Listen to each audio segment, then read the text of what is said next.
एक समय की बात है, एक गांव में एक साधु रहता था जिसका नाम नारायण था।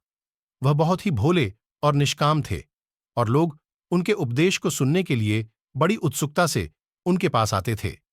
एक बार नारायण ने अपने गांव के लोगों को नवरात्रि के उपासना और व्रत का महत्व बताते हुए कहा।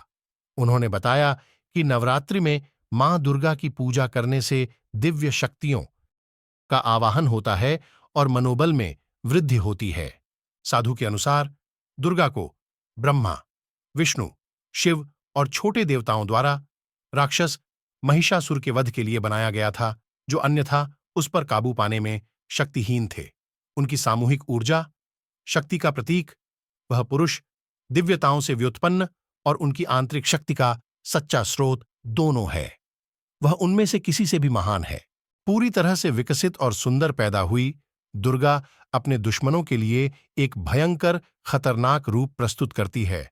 उसे आमतौर पर शेर पर सवार और 8 या 10 भुजाओं के साथ चित्रित किया जाता है, जिनमें से प्रत्येक में देवताओं में से एक के विशेष हथियार होते हैं, जिन्होंने उन्हें भैंस दानव के खिलाफ लड़ाई के लिए उसे दिया था। उसे एक गरीब औरत ने नारायण के उपदेश को सुनकर नवरात्रि के व्रत का अनुसरण किया। वह 9 दिनों तक निराहार रही और मां दुर्गा की पूजा की। उसने पूर्वजों की विधियों का पालन करते हुए 9वें दिन भोग लगाया और पूजा की। धीरे धीरे उसके जीवन में खुशियां और समृद्धि की बौछार शुरू हो गई।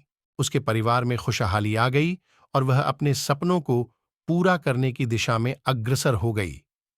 इस कथा से हमें यह सीखने को मिलता है कि नवरात्रि के व्रत का पालन करने से हमें न केवल आध्यात्मिक लाभ होता है, बल्कि हमारे जीवन में समृद्धि और सुख की भी प्राप्ति होती है। उनके सम्मान में प्रतिवर्ष आयोजित होने वाली दुर्गा पूजा भारत के महान त्योहारों में से एक है।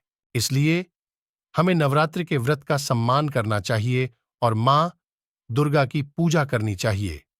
प्रेम से बोलो, जय माता दी।